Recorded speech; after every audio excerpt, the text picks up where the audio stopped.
স্বামীকে ক্রসফায়ারে মেরে ফেলার হুমকি দিয়ে গুম করা ব্যক্তির স্ত্রীকে রমজান মাসে রোজা ভাঙিয়ে ধর্ষণ করা হয়েছে একাধিকবার।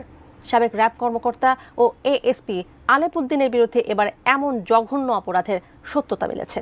বিস্তারিত থাকছে আরিফ হাসানের প্রতিবেদনে।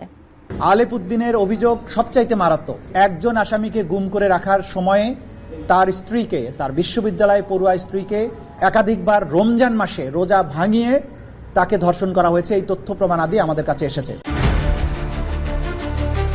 বিচার বহির্ভূত হত্যাকাণ্ডের খলনায়ক হিসেবে পরিচিত সাবেক র্যাব কর্মকর্তা ও পুলিশের অতিরিক্ত এসপি আলেপ উদ্দিন কুখ্যাতি পেয়েছিলেন টার্গেট শুটার নামেও।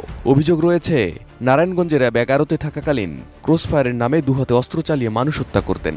এমনকি ভালো মানুষকে জঙ্গি হিসেবে গ্রেপ্তার করে ক্রসফায়ার দেওয়ার ভয় দেখিয়ে আসামের স্ত্রীকে ধর্ষণ করার মতো জঘন্য অপরাধও করেছেন তিনি। সম্প্রতি একটি